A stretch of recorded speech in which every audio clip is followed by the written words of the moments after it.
नमस्कार किसान एवं पशुपालक भाइयों, स्वागत है आपका हमारी खेती हमारे पशु यूट्यूब चैनल पर। किसान साथियों, अब हम आपसे जो चर्चा करेंगे वो करेंगे कौन सी फसल को कौन सी हवा पसंद है, यानी कि किस हवा में कौन सी फसल खुश रहना चाहती है और रहती है। और एक बात और मैं आपसे साझा करना चाहूँगा किसान साथियों, गुलाबी सुंडी के बारे में जो आप लोगों ने मेरे पास कमेंट करे हैं, भाई इसकी दवाई बताओ। देखो किसान साथियों, मैं एक दवाई बता दूंगा, आपने उस दवाई को सावधानी से तो अपने प्रयोग में करना है।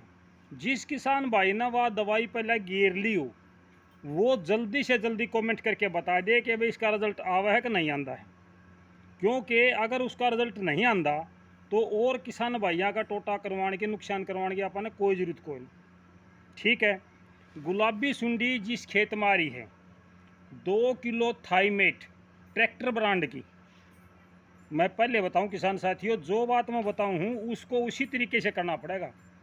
2 किलो थाईमेट ट्रैक्टर ब्रांड की, आधा कट्टा यूरिया, खेत में जब आपकी कपास के खेत में नमी हो, शाम के समय आप इसको खेत में डाल दो।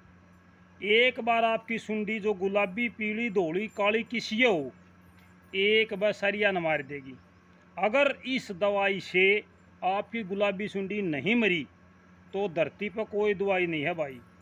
ये सबसे आखिरी और तेज़ हथियार होता है, सबसे आखिरी और तेज़ हथियार होता है जो किसी भी कीट के लिए घातक होता है। इससे तेज़ दवाई और नहीं है भाई। फोरेट की बात नहीं कर रहा हूँ मैं, ना कोई नाम मिलता जुलता लेना आपने। ट्रैक्टर ब्रांड की, ट्रैक्टर छिपा आया है उसके गोलाई में नीचे, ट्रैक्टर ब्रांड की साइनामिड के चिन्ह होते हैं उस पर, साइनामिड। अगर किसी भाई ने पता हो, कमेंट तो बहुत सैने सैने करे मेरे भाई, लेकिन उन न्यू कौन बेरा के भाई दवाइया पे के लिखा पाओगा क्यों कर पाओगा। जय कोई सा शाना भाई हो तो मैं उसको बताऊँ हूँ, मैं ट्रैक्टर ब्रांड की थाईमेट 10G 10G 2 किलो आधा कट्टा यूरिया में, इसको मिलाने के 10 मिनट के अंदर अंदर आपने खेत से बाहर हो जाना है भाई।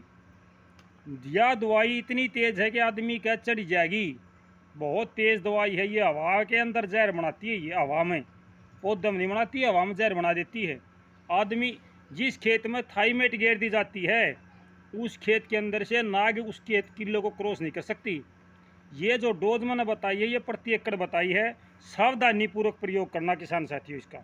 मैं भैया तो प्रार्थना करूँ हूँ, ये बहुत जहरीली दवाई है, बहुत घातक दवाई है, इसका प्रयोग बिल्कुल सावधानी से करना किसान साथियों।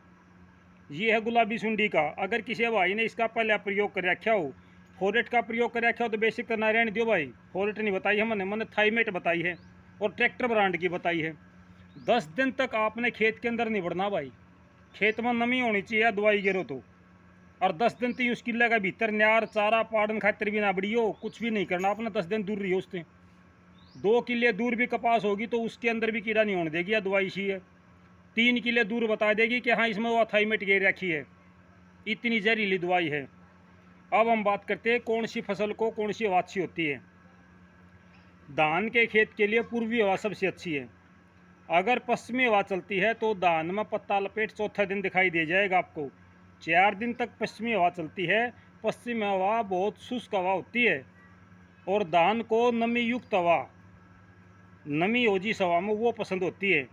तो धान के लिए सबसे उपयुक्त होती है पूर्वा हवा यानी पूर्वी हवा। जो पश्चिमी हवा है वो कपास के लिए सबसे अच्छी होती है।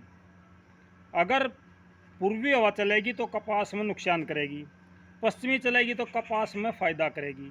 गन्ने के लिए हल्की बूंदाबांदी, हल्की बूंदाबांदी जो होती है ना बारिश, वो सबसे ज़्यादा फ़ायदा करती है गन्ने में। क्योंकि जब बारिश होती है उसकी गोब के अंदर पानी पड़ता है ना, तो जो गन्ना है वो सुबह से शाम तक भी बढ़ जाता है, 1-1.5 इंच का फ़र्क लग जाता है उसमें, उसके बढ़ने की आवाज़ सुनाई देती है। जो किसान भाई गन्ना बोते हैं उनको पता है। मक्का अगर आपने फरवरी मार्च में बोया है तो पश्चिमी हवा ठीक है, अगर आपने अक्टूबर सितंबर में बोया है, सितंबर अक्टूबर में, तो पूर्वी हवा ठीक है। ये भी एक सोचने वाली बात है। मक्का हवा से नमी को खींचता है, अवशोषित करता है और उसको जड़ों में ले जाता है। मक्के को पानी की आवश्यकता कम पड़ती है क्योंकि वो हवा की नमी को ही अवशोषित कर लेता है और उसके बाद वो ज़मीन में उस अवशोषित करे हुए हवा को नमी को ज़मीन में ले जाता है और उससे अपना काम चला लेता है। ये होता है हवा का प्रभाव। भाई जिस किसान भाई के ज़्यादा खाद पड़ रहा है दाना में, जिसके दाना का रंग घना काला है, उस भाई का पत्ता लपेट जरूर आवेगी। और यह पत्ता लपेट पश्चिमी हवा चलेगी जब आवेगी 4 सितंबर के बाद में। 4 सितंबर के बाद में यह बात आप देख लियो भाई। इससे मैं आप मौसम की बात नहीं कर दे। एक भाई ने कमेंट कर रखा, बहुत अच्छा कमेंट लगा और मैं चाहूँगा आपसे भी साझा कर लेता हूँ मैं।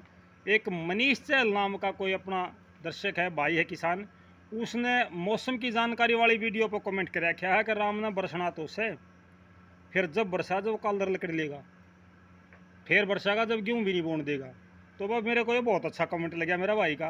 हंसी भी बहुत आई मैंने, मगर यार बिल्कुल स्टीक बात कह दी इस भाई ने, तो सच्ची बात कह दी। वह बरसत होगा फिर मारा टोटा करके बरसेगा यूँ। तो किसान साथियों, आप सबके कमेंट में पढ़ने लग रहा हूँ, रोज़ की रोज़ कमेंट पढ़ूँ हूँ, सारे कमेंट पढ़ूँ, जिसका जवाब देना उचित होता है तो मैं जवाब भी दूँ।